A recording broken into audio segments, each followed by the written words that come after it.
성경 말씀을 같이 보면서 저희가 나눌 주제는 하나님의 종으로 오신 예수 그리스도라는 제목을 가지고 같이 말씀을 나누도록 할 텐데요. 저에게 마음 가운데로는 이제 수요일 날 주제 설교를 가지고 한 부분을 설교해 나가고 있지 않습니까? 그런데 이런 주제 설교도 좋지만 또 강의 설교도 저희들에게 큰 유익이 되어져요. 주제 설교를 나무로 보자면 강의 설교 같은 숲으로 볼 수 있을 겁니다. 이 두 개 다 보다 유익이 있겠지만 이 강의 설교를 준비하기까지는 굉장한 시간이 오래 걸려요. 그래서 저도 계속해서 말씀을 들어가고 있거든요. 목사님 추천을 받아서 이제 누가복음을 준비하려고 여러 목사님들의 설교를 듣는 중에 있습니다. 그런데 이 설교를 듣다 보면 이 공간복음이라는 것, 사복음서에 대해서 배우기 위해서는 누가복음만 들을 것이 아니라 누가복음에서 말하는 본문 내용이 요한복음에는 어떻게 이어지고 또한 마가복음에 어떻게 이어지는지에 대해서 알아야 되기 때문에 여러 말씀들을 들어봐야 되거든요. 그렇게 준비하던 도중에 이 마가복음에서 나오는 종 대신 예수님에 대한 이야기를 듣다가 제가 너무 은혜 받은 부분이 있어서 같이 나눴으면 좋겠다 싶어서 이 본문을 가지고 준비했습니다. 그러니까 오늘의 주제는 한 단어로 표현하자면 종이에요. 종입니다. 성경 속에서도 예수님이 종으로 오셨다라는 것은 굉장히 많은 부분에서 할애하고 있고 이야기를 하는데요.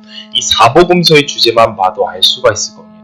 마태복음 같은 경우에는 왕으로 오신 예수님에 대해서 이제 설명을 하는 내용들이고, 마가복음은 종으로 오신 예수님에 대해서 설명을 하잖아요.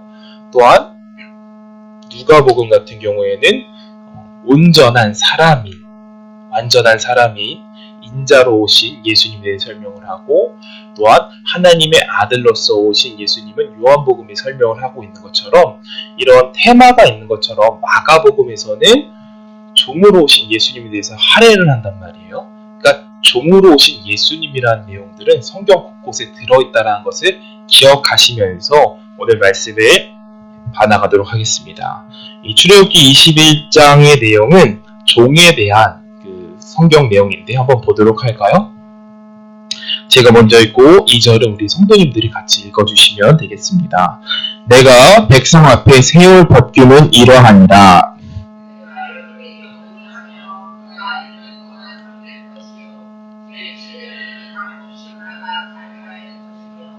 만일 그가 단신으로 왔으면 단신으로 나갈 것이요, 장가들었으면 그의 아내도 그와 함께 나가려니와,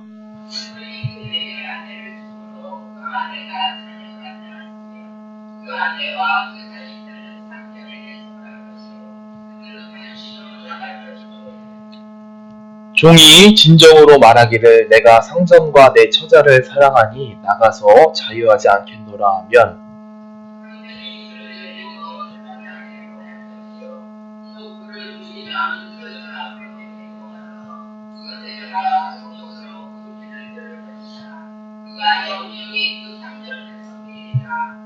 아멘.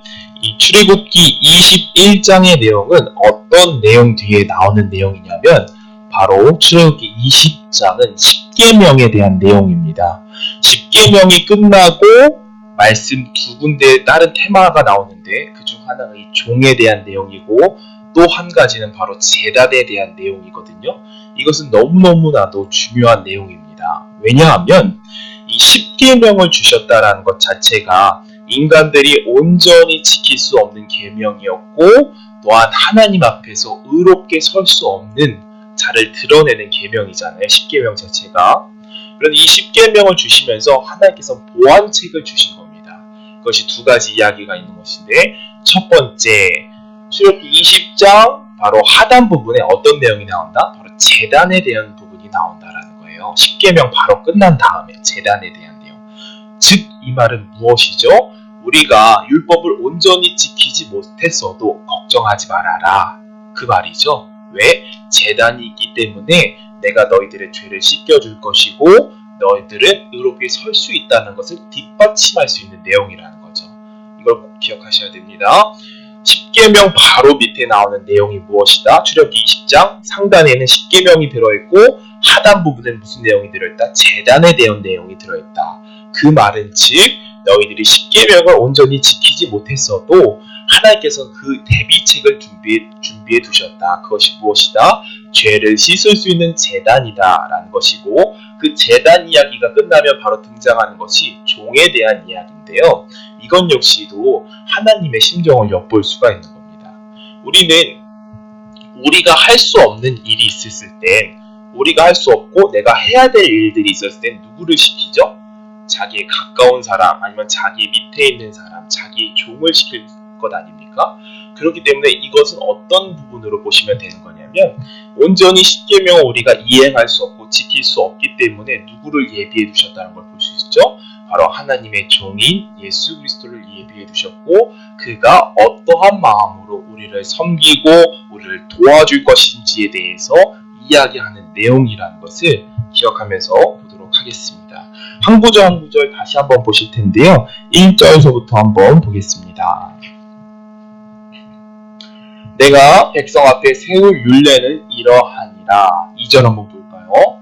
내가 히브리 종을 사면, 여기서 종에 대한 얘기가 나오죠. 그래서 히브리 종이라는 것은 예언적 말씀으로 본다면, 우리가 구약에는 오시기 전에 예수 그리스도를 증거하고 신약에는 오신 예수님에 대해서 이야기를 하잖아요. 그러니까 예언적으로 구약에 있는 내용을 조금 더 깊게 살펴본다면, 여기서 히브리 종은 누구를 말할까요? 바로 예수 그리스도를 말하는 거예요. 보겠습니다. 그가 6년 동안 섬길 것이요 제7년에는 값없이 신하가 자유할 것이며, 그러니까 종으로서의 일을 마치면 자유하게 되어지는 것이 이스라엘 법인 거예요. 근데 예수님 역시도 이 땅에 오셔서 우리를 섬기시고 자유케 되어지셨죠. 또한 자유할 수 있는 그 자유로움을 가지고 있던 분인 겁니다. 한번 넘겨보겠습니다. 3절입니다. 그가 단신으로 왔으면 단신으로 나갈 것이요 장가 들었으면 그 아내도 그와 함께 나가려니와.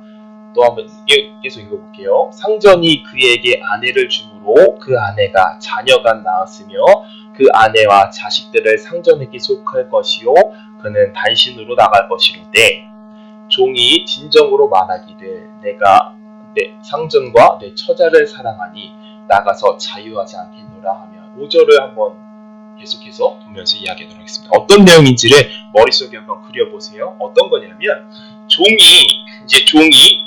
6년간 섬기고 7년째는 해방이 되어지는 것이 이스라엘 법이었거든요. 근데 6년 동안 섬기면서 누구를 만나고 누구를 낳은 거예요? 자기가 사랑하는 아내를 만나고 자식을 낳게 된 거예요. 이 상황이. 종으로서 생활을 하다가 아내도 만나고 자식도 낳게 됐어요. 그런데 7년이 됐으니까 해방되어질 수 있잖아요. 근데 해방되어질 수 있는데도 불구하고 아내와 자식을 사랑함으로써 어떻게 하겠다라는 내용이죠. 내가 여기에서 머물겠다라는 의미를 말하는 거거든요. 여기서 말하는 아내는 누구를 상징할까요? 바로 우리가 여기 모여있는 교회를 상징을 해요. 그리고 자녀는 바로 성도를 상징을 하는 겁니다. 히브리 종은 누구를 상징한다 그랬죠? 예수 그리스도를 상징한다라고 이야기했죠. 그러니까 예수님이 교회를 사랑하고 우리를 너무너무 사랑해가지고 어떻게 하겠다라는 거예요? 내가 평생 종으로 섬기겠다라고 이야기한다라는 거죠. 이것이 너무나도 은혜스럽더라고요. 저에게는 마음에 큰 행복이 되더라고요. 예수님이 나를 사랑해서, 이 교회를 사랑하고 나를 사랑해서 평생 종으로 섬기겠다 서약을 했을 때에 어떠한 일들이 벌어진다라고 성경에서 이야기를 하냐면, 한번 볼까요? 6절을 보겠습니다. 상전이 그를 데리고 재판장에 이르고 갈 것이요 또 그를 문이나 문설주 앞에 데리고 가서 그것에다가 송곳으로 그 귀를 뚫을 것이다.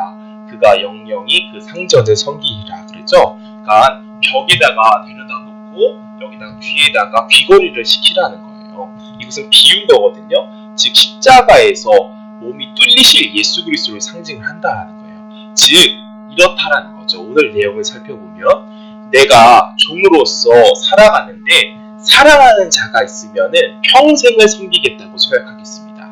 그 평생의 섬김의 증거로서 무엇을 한다? 자기 몸을 뚫겠다라는 겁니다. 이 내용은 즉 무엇이죠? 예수님이 나를 평생 섬겨주시려고, 나를 사랑하시려고 자기 몸에 구멍을 냈다라는 거예요. 십자가에 달려서. 우리는 교회에 나오고 또한 말씀을 듣게 될 때 어떤 이야기를 많이 듣게 되냐면 하나님을 섬겨야 됩니다. 교회를 섬겨야 됩니다. 성도를 섬겨야 됩니다. 가족을 섬겨야 됩니다. 내 직장을 섬기고 내 동료를 섬겨야 됩니다. 이런 섬김에 대한 말씀을 굉장히 많이 듣게 되거든요. 저도 이 설교를 준비하면서 여러 목사님들의 설교를 들어보는데 거의 다 대부분 우리가 섬겨야 된다는 이야기는 99%예요. 99%. 우리 성도님들도 많이 들어보셨죠? 섬겨야 된다.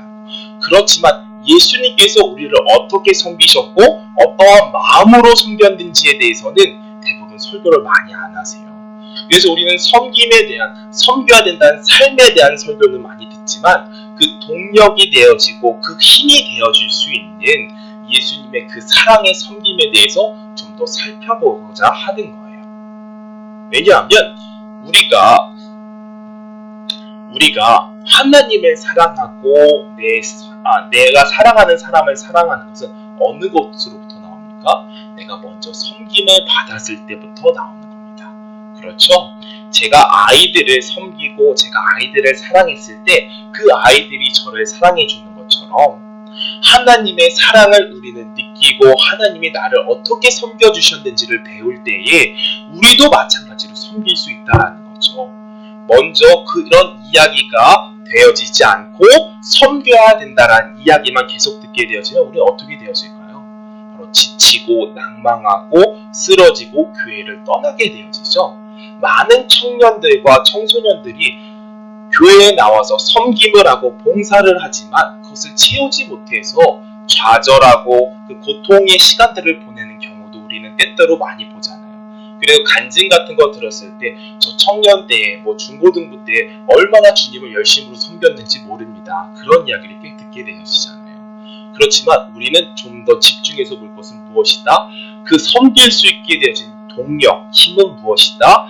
예수님이 날 어떻게 섬겼는지에 대해서 우리는 느껴야 된다는 겁니다. 다시 한번 본문 말씀을 정리해 봅시다. 이 본문을 통해서 오늘 말씀들 계속 해석해가고 같이 나눌 거예요.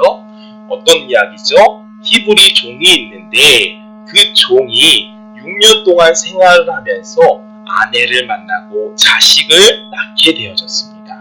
그 자식과 아내를 너무너무 사랑해서 내가 평생 종으로서 살겠습니다. 아내를 섬기고 자식을 섬기고 이 상전을 섬기면서 살아가겠습니다 하고 약속했던 일이 무엇이었죠? 자신의 몸에 구멍을 뚫는 일이었다라는 것을 우린 본문 말씀을 통해서 배웠습니다.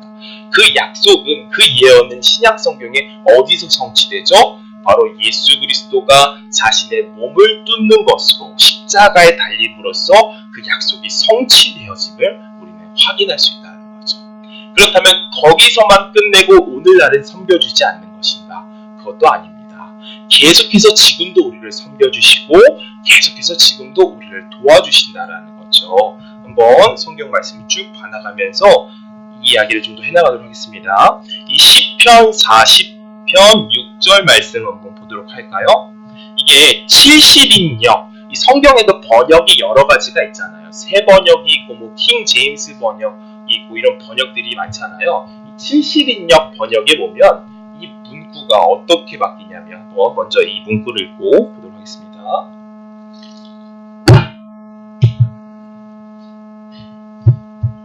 주께서 나의 귀를 통하여 들리시기를, 여기서 말하는 나의 귀를 통하여서가 이 70인역 글에는 어떻게 되어져 있냐면 나의 귀를 파내셨습니다 라고 되어져 있어요. 나의 귀를 파내셨습니다.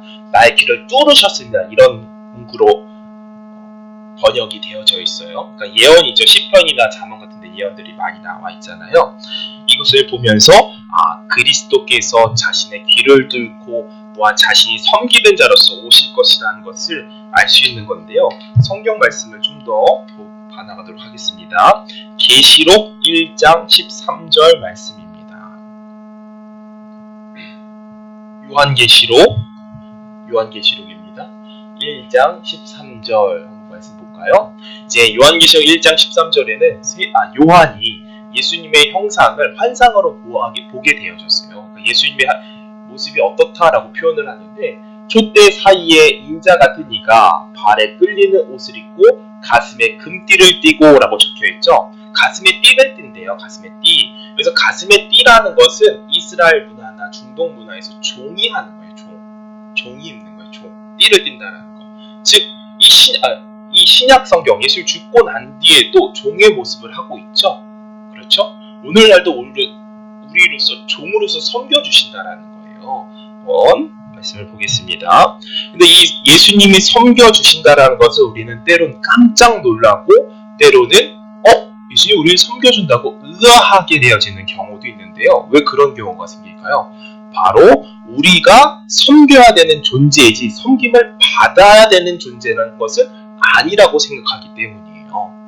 우리는 대부분 하나님을 섬겨야 됩니다. 교회를 섬겨야 됩니다. 이런 이야기는 많이 들었지 예수님이 나를 섬겨주고 있습니다. 이런 이야기는 거의 안 들었잖아요. 그래서 의아하다고요. 그래서 이스라엘 문화에서도 이런 의아함을 가지고 있었어요. 왜냐하면 그때 로마 시대나 헬라 문화 속에서는 왕은 섬김을 받는 것이지 섬기는 자가 아니었거든요. 근데 예수님이 오셔서 나는 섬기러 왔다라고 이야기를 하셨어요. 그때 제자들과 또한 여러 사람들이 그것에 대해서 잘못 이해하고 있었는데요. 한번 성경 말씀을 보도록 하겠습니다. 누가복음 10장 38절부터 42절까지입니다. 볼까요? 너무나도 잘 아시는 말씀이고요. 이거 세족식에 대한 이야기인데 한번 보도록 하겠습니다. 그들이 길 갈 때에 예수께서 한 마을에 들어가시매 마르다라 이름하는 한 여자가 자기 집으로 영접하더라. 이건 다른 이야기네요. 예, 제가 말씀 구절 이것부터 먼저 보도록 하겠습니다. 영접하더라. 그에게 마리아라는 동생이 있어 주의 발치에 앉아 그 말씀을 듣더니 마르다는 준비하는 일이 많아 마음에 분주한지라. 예수께 나와 이르되 주여 내 동생이 나 혼자 일하게 두는 것을 생각하지 아니하시나이까. 그를 명하사 나를 도와주라 하소서. 주께서 대답하여 이르시되 마르다야 마르다야 내가 많은 일을 염려하고 근심하나 몇 가지만 하든지 혹은 한 가지만 족하느니라. 마리아는 이 좋은 편을 택하였느니라 빼앗기지 아니하리라. 이 배경은 어떻게 이해하시면 되냐면 예수님과 마리아 마르다 자매는 굉장히 친한 사이였어요. 그래서 어느 날 마르다 마리아 집에 예수님께서 그 집에 초대를 받으셔서 가셨고 많은 대화를 나누다가 식사 시간이 되어져서 이제 식사를 준비하게 되어졌습니다. 마르다는 식사를 열심히 준비하고 마리아는 예수님 발치에서 이야기를 듣고 있었는데 마르다가 화가 난 거예요. 집안일을 도와주지 않는다고 화가 난 거죠. 저도 이제 하원엄마한테 많이 듣는 이야기예요. 이거 왜 안 도와주냐고 청소기 왜 안 돌렸냐고 이런 이야기 많이 듣거든요.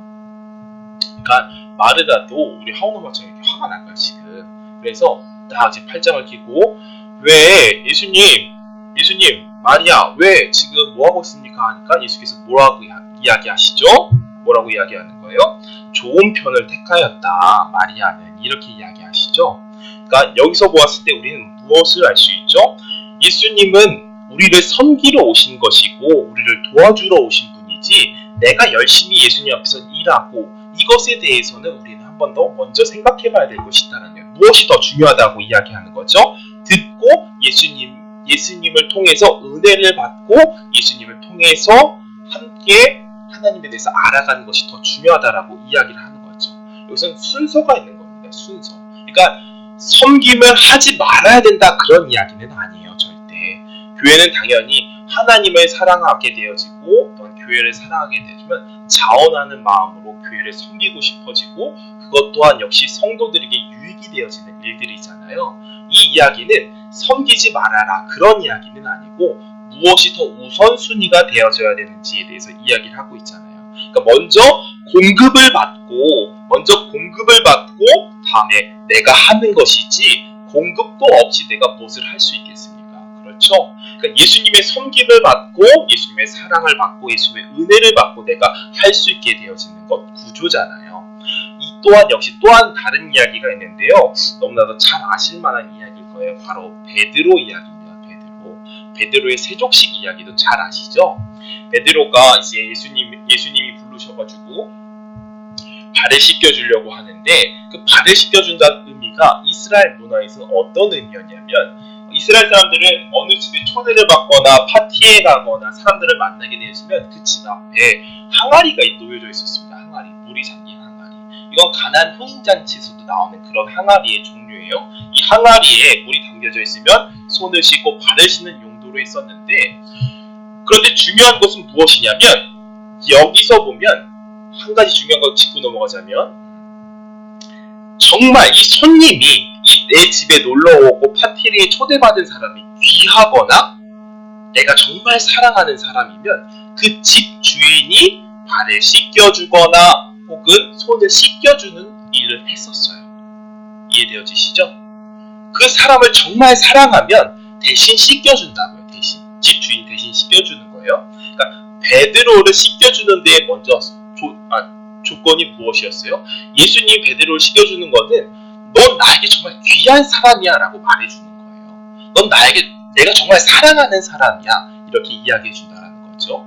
그러니까 예수님이 우리를 사랑하고 섬기는 예수님이 우리를 섬기는 이유가 무엇이라고요? 나를 너무 사랑하기 때문이라는 거예요. 저도 이제 택배 일을 하면서 힘들 때가 있어요. 가을철이건 이럴 때는 짐들이 크고 무거우니까 힘들잖아요. 그렇게 힘들 때면 저는 이제 핸드폰에 아이들 사진을 가끔 보거든요. 이렇게 힘들 때 차 안에 앉아서 이렇게 돌려서 봐요. 우스꽝스러운 사진도 있고 재밌는 사진도 있고 행복한 사진도 있고 그런 사진들이 있을 거 아닙니까? 그렇게 내가 아이들을 섬기고 아이들을 섬기고 일을 하는 이유가 무엇이죠? 그들을 너무 사랑하기 때문이에요. 내가 이런 일을 하면서도 아이들을 섬길 수 있는 이유는 내가 너무 사랑하니까 이것은 별거 아니라고 느껴지는 거예요. 그렇죠? 내가 아무리 힘들고 허리도 아프고 때로는 머리도 아프고 몸이 너무 힘들어도 이런 사진을 보고 애들을 생각하면 내가 이 사랑 때문에 한다. 그리고 이것이 내가 힘들고 포기할 일이 아니다라고 느껴진다는 거죠. 당연스럽게 해야 될 일이고 내가 사랑해서 나와서 자원하는 마음으로 하게 되어지는 일인 것처럼 예수님이 우리를 사랑하고 섬기고 종으로 온 것은 정말 사랑하기 때문이라는 거예요. 이 베드로의 이대한 이야기는 발을 씻겨줬다는 것은 너무나도 잘 아시겠지만 죄를 씻겨준다는 의미를 포함하고 있다는 것을 기억을 해주시면 좋을 것 같습니다. 이처럼 성경 속에는 깜짝깜짝 놀라는 사람들이 있었어요. 예수님 왜 나를 섬겨하고 반대했던 사람들이 있었다고요. 그 인물로서 우리가 베드로 이야기를 봤고 마르다 이야기를 봤죠. 베드로도 자신의 발이 씻기기 전에 예수님 어떻게 제 발을 씻깁니까? 이렇게 밀어내잖아요. 예수님 어떻게 제 발을 씻겨줄 수 있어요? 라고 이야기를 하잖아요. 맞죠? 그렇죠? 그랬을 때 예수님은 내가 너를 씻기지 않으면 너와 나는 상관이 없다 라고 이야기하신 것처럼 예수님 우리를 섬겨주시러 왔고 죄를 씻겨주시러 왔고 우리를 사랑하러 오셨다라는 것을 이해를 해주셨으면 좋겠습니다. 이 이야기 베드로와 이야기와 관련되어져서 한 가지 말씀을 더 기억할 것이 있는데요. 한번 보겠습니다. 누가복음 7장 44절입니다. 누가복음 7장 44절.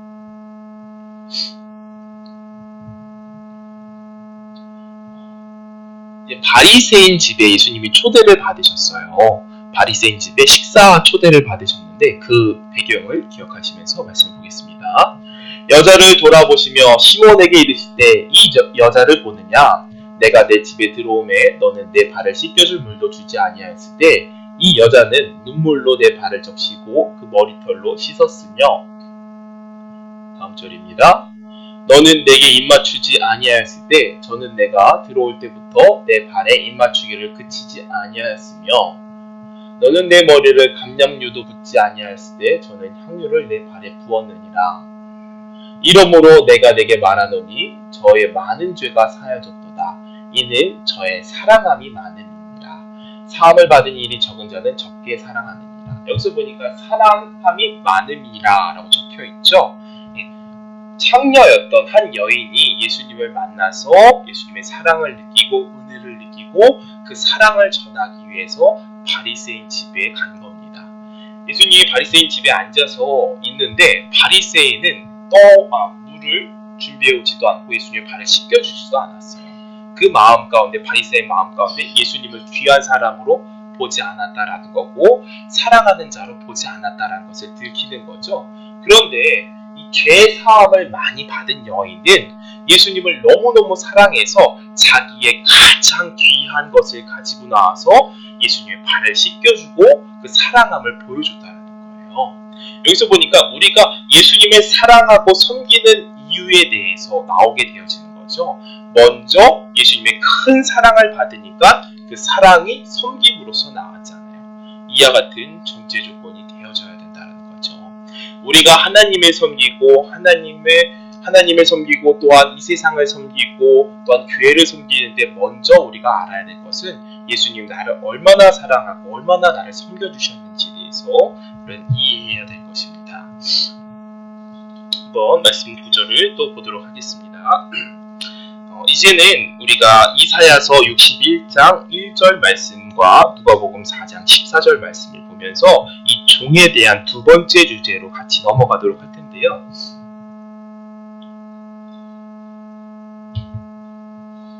먼저 이 구조를 이해해 주셔야 돼요. 예수님이 이 땅에 누구로 오셨다?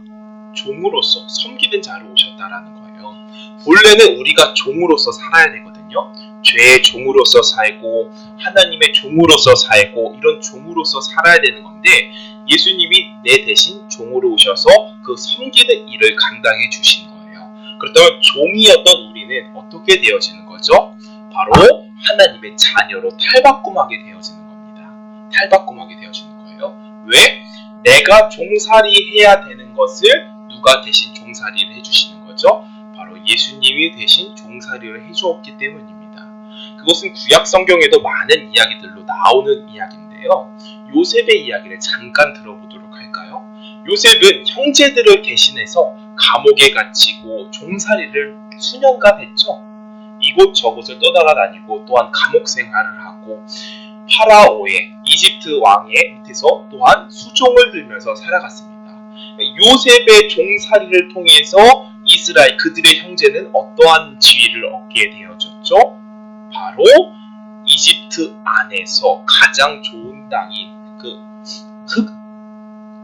징계가 없고 심판이 없는 그런 곳의 땅으로 옮겨지게 되어졌고 그것 때문에 평안을 누리면서 살아가잖아요.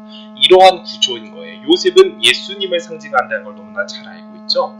예수님께서 내 대신 일해주시고 내 대신 섬겨주심으로써 이스라엘 백성들은 다른 곳으로 옮겨지게 되어졌다. 이러한 구조처럼 예수님이 종으로서 나를 섬겨주셨기 때문에 나는 하나님의 자녀가 되어졌다라는 건데 신약 성경에는 이러한 종에 대한 이야기들이 굉장히 많이 나옵니다. 이 종에 대한 이야기를 이해하기 위해서는 먼저 시대적 배경에 대해서 살펴보고 넘어갈 텐데요. 이것은 실제 예수님이 살았던 시대적 배경입니다. 예수님의 시대에는 부유한 사람이 예루살렘의 10%밖에 없었어요. 그러니까 중산층이라는 것이 존재하지 않았어요. 이 갭이 엄청났던 겁니다. 10%의 사람만이 부유한 사람이었고 90%의 사람은 다들 종살이처럼 살아가고 있었는데요.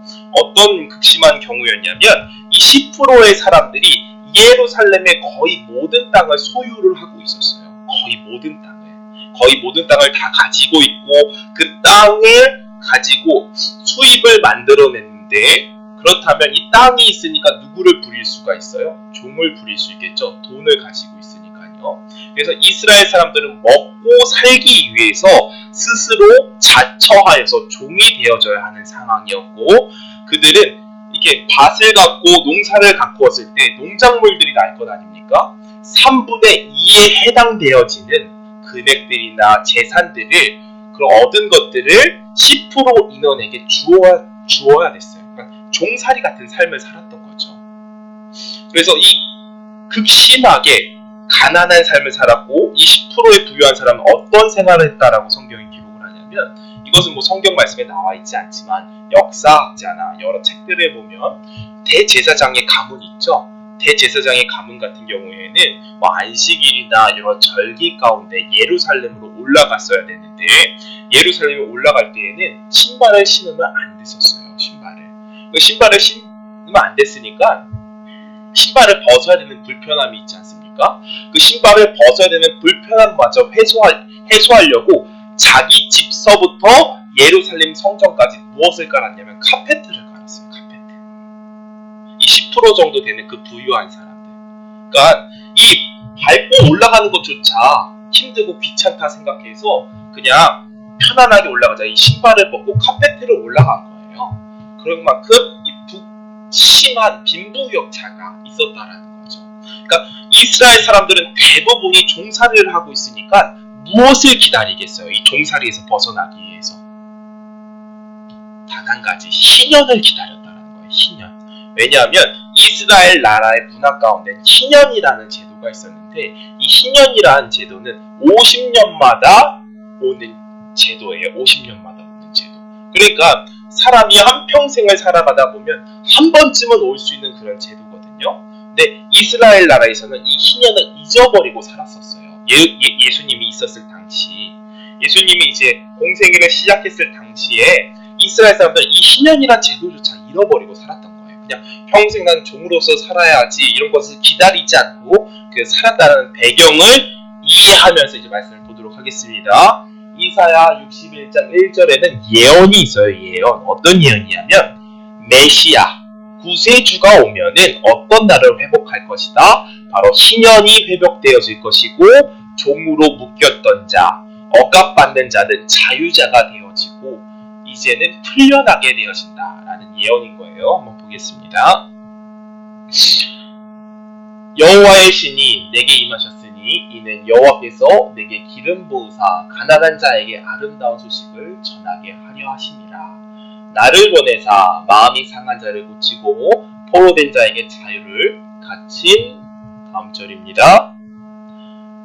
여호와의 은혜의 해와 우리 하나님의 신원의 날을 전파하여 모든 슬픈 자를 위로하되. 여기서 보면 여호와의 은혜의 해와라고 되어져 있죠. 이게 희년이에요. 희년. 이 희년의 때가 되어지면 포로된 자, 억압받는 자, 이 종되어졌던 자들이 다 해방되어지는 날인 거거든요. 그런데 이제 예수님께서 공생애를 시작하실 때에 30세가 넘어서 공생애를 시작하실 때에 광야에서 시험을 받으시고 어떤 일을 하시게 되냐면 이제 성전에 가서 이 말씀을 선포를 하는 겁니다. 성경 말씀은 뭘까요? 누가복음 4장 14절입니다. 14절에서부터 21절까지입니다. 한번 보겠습니다. 예수께서 성령의 권능으로 갈릴리에 돌아가시니 그 소문이 사방에 퍼졌고 친히 그 여러 회당에서 가르치심에 뭇 사람에게 친송을 받으시더라. 예수께서 그 자라나신 곳 나사렛에 이르시사 안식일에 자기 규례대로 회당에 들어가사 성경을 읽으려고 서심해 선지자 이사야의 글을 드리려거든 책을 펴서 이렇게 기록한 데를 찾으라. 곧 주의 성령이 내게 임하셨으니 이는 가난한 자에게 복음을 전하게 하시려고 내게 기름을 부으시고 나를 보내사 포로된 자에게 자유를, 넘문 자에게 다시 보게 함을 전파하며 눌린 자를 자유케 하고 주의 은혜의 해를 전파하게 하려 하심이라 하였더라.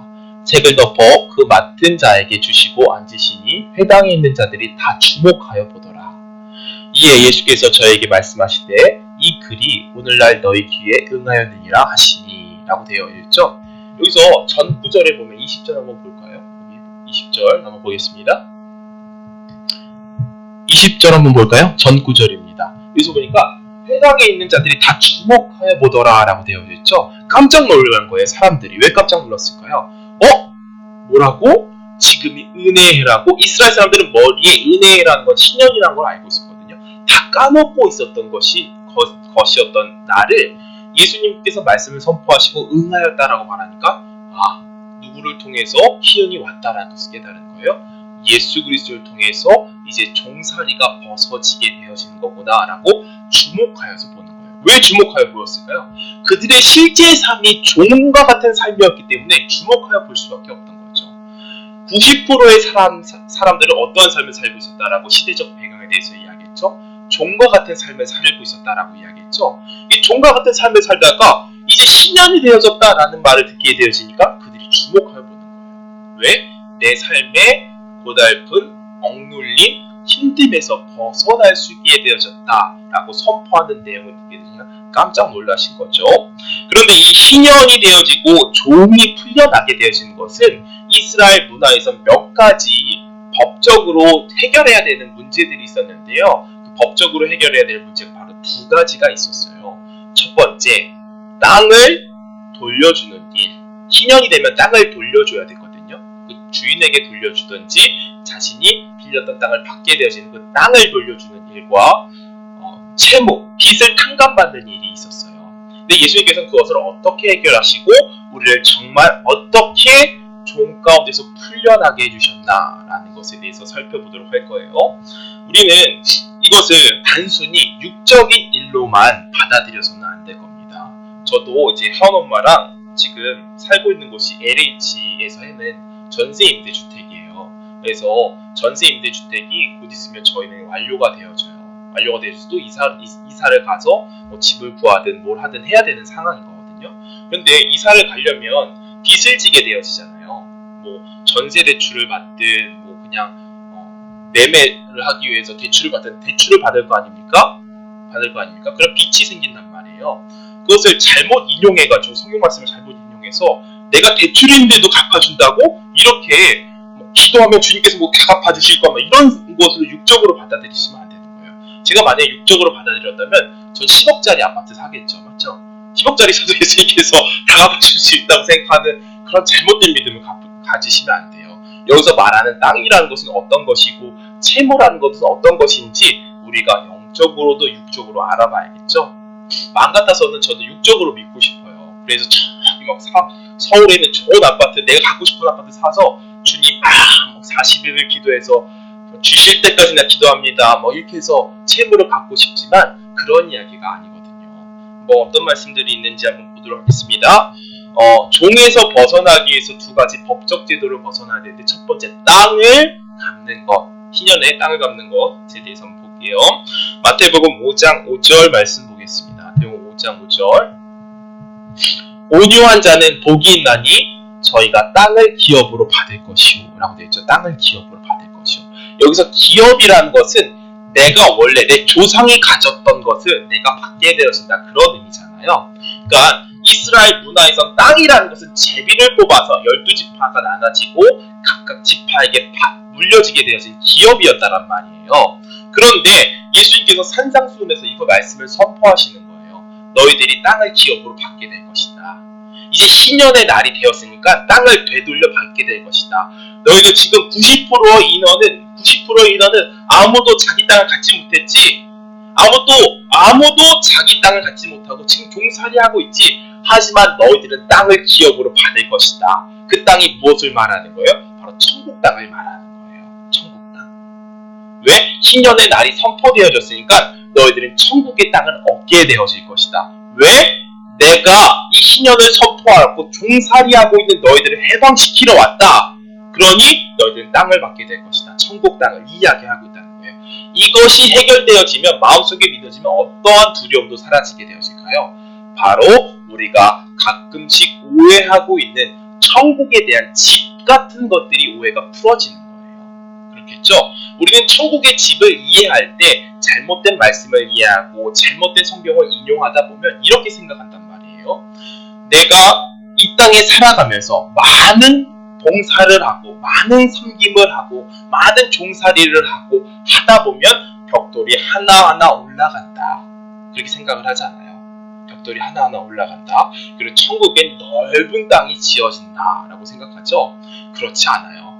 천국의 땅이라는 것은 예수 그리스도로 기업으로서 받게 되어지는 거예요.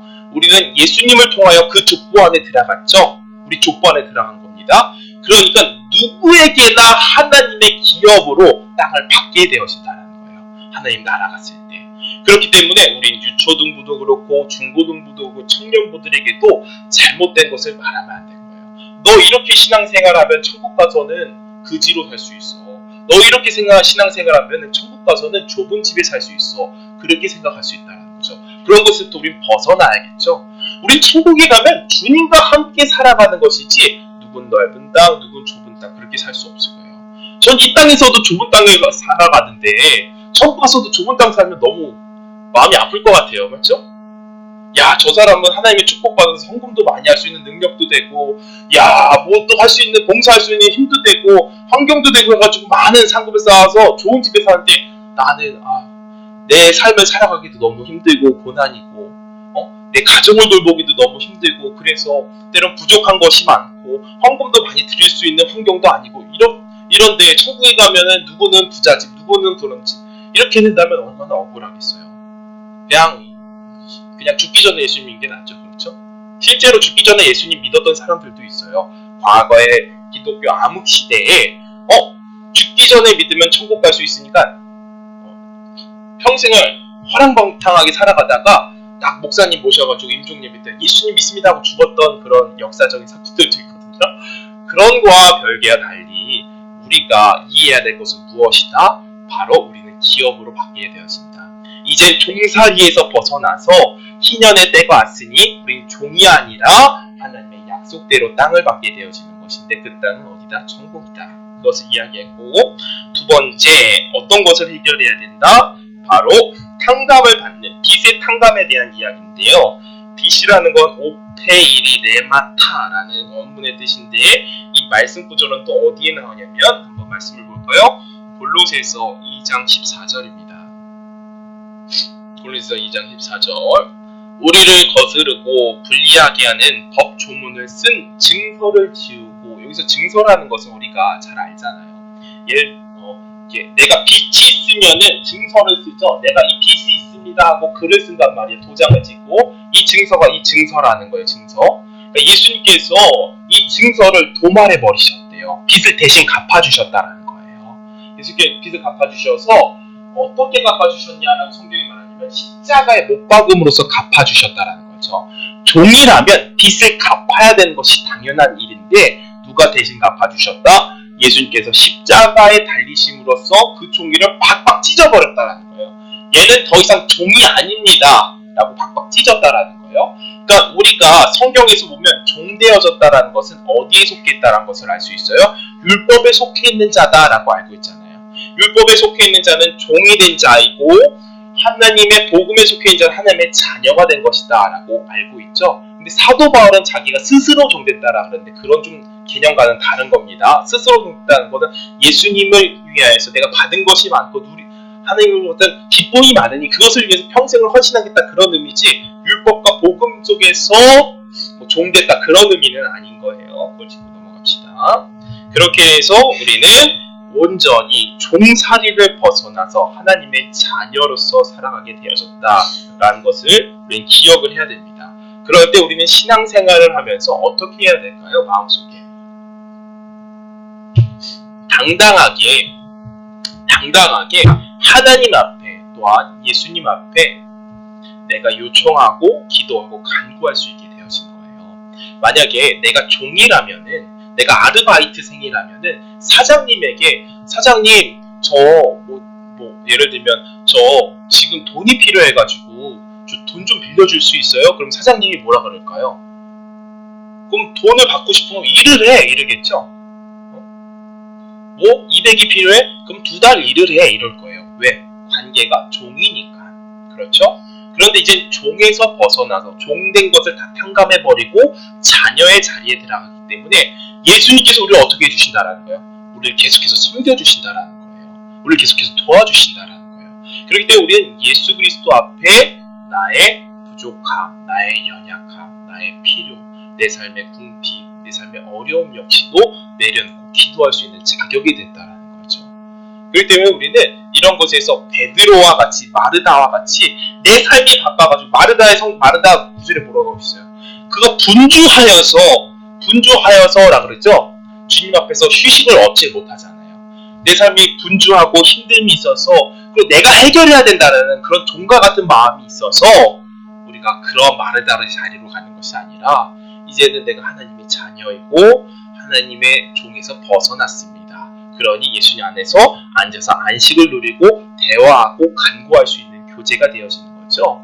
우리는 이 말씀 구절을 좀 더 보면서 이 신년에 대해서 이야기를 나눌 텐데요. 한번 보겠습니다. 신년이 되어졌을 때 어떤 일을 먼저 선포하게 되어지냐면 나팔을 불어요. 나팔. 끄 하고 불거든요. 제가 유튜브로 한번 봤는데요. 이 부는 방식도 되게 다양하거든요. 우리 성도님들도 영상을 보시려면 유튜브에 희년이라고 치시고 쭉 내리시다 보면 이스라엘 사람이 나팔 부는 게 나오거든요. 근데 나팔을 뿌 불었다, 뚜뚜뚜뚜뚜 불었다, 뿌 불었다 이렇게 여러 방식을 써요. 근데 이 나팔에 주목해야 될 것은 무엇이냐면 이 나팔은 무엇으로 만들어지냐면 이스라엘 문화에선 나팔이 두 가지가 있는데 양각 나팔과 그리고 은나팔이 있어요. 근데 여기서 쓰는 희년이 선포할 때 쓰는 양각 나팔로서 이 양각 나팔은 순양의 뿔이거든요. 순양의 뿔. 그래서 나팔이 통짜 모양으로 된 게 아니라 이렇게 휘어져 있어요. 뿔뿔 말려져 있어요. 뿔뿔. 근데 주목할 것은 무엇이냐? 순양의 뿔이라는 거죠. 순양, 양. 순양은 누구예요? 예수 그리스도죠. 예수 그리스도의 뿔. 근데 예수 그리스도의 뿔 그럼 좀 느낌이 이상하잖아요. 그것은 어디서 우리는 성경에 찾아봐야 되냐면 창세기로 돌아가서 봐야 돼요. 창세기에 보면 아브라함이 이삭을 번제단에 죽이려고 했어요. 번제단에 죽이려고. 근데 옆을 보니까 하나님의 음성이 들려서 옆을 보니까 양이 어디에 걸려 있었어요? 수풀에 걸려 있었다. 그래서 수풀. 근데 양은 대부분 이스라엘 사람들이 이제 목양을 하다 보면 양이 수풀에 걸리는 경우가 있는데 어디에 걸리냐면 털에 걸린대요. 털에 걸려요. 이렇게 털 수북한 거에서. 그래서 엉켜서 못 나오거든요. 이렇게 털 때문에. 그런데 뿔에 걸렸다라는 것은 어떤 의미냐면 스스로 머리를 넣었다라는 거예요. 스스로 머리를 넣었다. 사실상 머리가 걸리질 않는데요. 이스라엘 양 같은 경우에는. 그러니까 스스로 머리를 넣은 거예요. 그러니까 이 뿔이라는 것은 무엇을 상징해요? 가시 면류관을 상징하겠고 또한 예수님의 고난을 상징하겠죠. 그러니까 신형 속에 종이 풀어졌다라고 그런 외침은 무엇을 부는 거예요? 바로 예수 그리스도께서 내 죄를 사셨다고 또 부는 거예요. 그럼 그때 우리가 종에서 풀려나기 시작하는 거예요. 종에서 풀려나는 거 언제 시작했다? 순양의 뿔을 불 때 시작되는 거였거든요.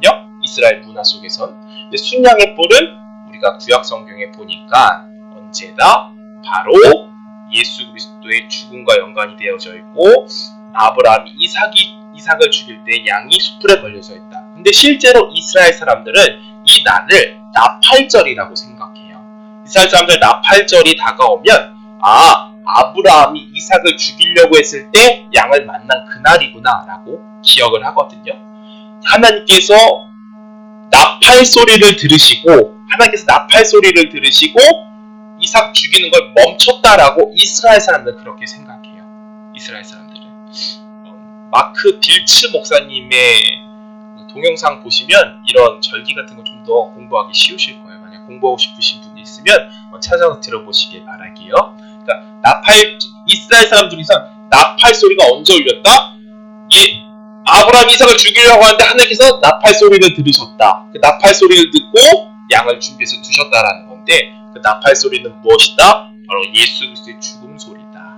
그러니까 우리가 종에서 풀려진다라는 것은 무엇을 선포하고 무엇을 듣는 걸까요? 바로 예수 그리스도의 죽으심을 듣고 선포하는 것이 내가 종에서 벗어나는 길이라는 겁니다. 성경 속에서 보았죠? 예수님은 스스로 자처에서 종대로 오셨어요. 그런데 예수님이 나를 섬겨준다고 하고 겁먹지 마세요. 예수님이 나를 섬겨주시러 오신 것은 당연한 일이고 구약시대에 끝난 일도 아니고 신약시대에 끝난 일도 아니고 오늘날도 계속해서 섬겨주시고 계신 겁니다. 아까 보았죠? 요한계시록에 예수님의 모습이 어땠어요? 띄우고 있는 모습이라고 했잖아요. 지금도 나를 섬겨주시러 오셨다라는 거예요. 그렇기 때문에 예수님 앞에 나의 것을 내려놓고 마음의 평안을 찾으시는 거예요. 우리가 종인 사람은 항상 걱정이 많죠.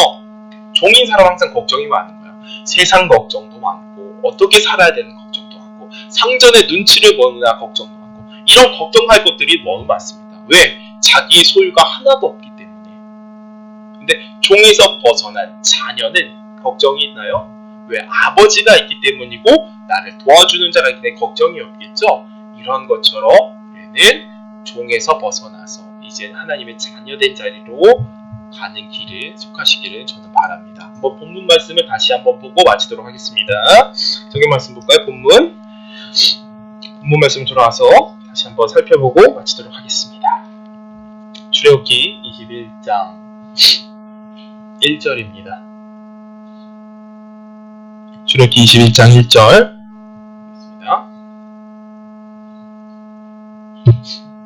내가 백성 앞에 세울 율례는 이러하니라. 계속 넘겨 보겠습니다. 내가 히브리 종을 사면 그가 6년 동안 섬길 것이요 제7년에는 값없이 나가 자유할 것이며. 자유할 수 있는 자예요. 누구죠? 바로 예수는 자유할 수 있는 자인데 어떻게 하신 거예요? 보겠습니다. 그가 단신으로 왔으면 단신으로 나갈 것이요 장가를 들었으면 아내도 그와 함께 나가려니와. 근데 그가 이제 종으로 왔던 자가 아내와 자녀를 낳게 된 거죠. 그 아내는 누구를 상징한다? 교회를 상징한다. 자녀는 누구를 상징한다? 우리 성도를 상징한다. 이 자녀와 아내를 너무너무 사랑해서 어떻게 하겠다라는 거예요. 내가 평생 종으로 섬기겠습니다 라고 서약을 했을 때 어떤 일을 한다? 한번 보겠습니다. 넘겨볼까요? 종이 진정으로 말하기를 내가 상전과 내 처자를 사랑하니 나가서 자유하지 않겠노라. 자유할 수 있는 자인데 자유하지 않겠다라는 거예요. 예수님 자유할 수 있어요. 우리를 관심 없이 내버려 둘 수 있어요. 그런 자유가 있는 분이에요. 우리가 뭐라고 우리 신경 쓰겠어요. 자유할 수 있는 분이에요. 근데 자유하지 않겠다라는 거예요. 우리에게 관심을 두고 신경을 쓰겠다라는 거죠. 종으로 내가 섬겨주겠다. 왜죠? 우리 사랑하기 때문에. 넘겨보겠습니다. 상전이 그를 데리고 재판장에로 갈 것이요 또 그를 문이나 문설주 앞에 데려와서 그곳에다가 송곳으로 귀를 뚫을 것이라. 살이 뚫린다라는 거죠. 재판장으로 갈 것이라 했잖아요. 정말 재판장에 갔죠, 예수님께서. 맞죠?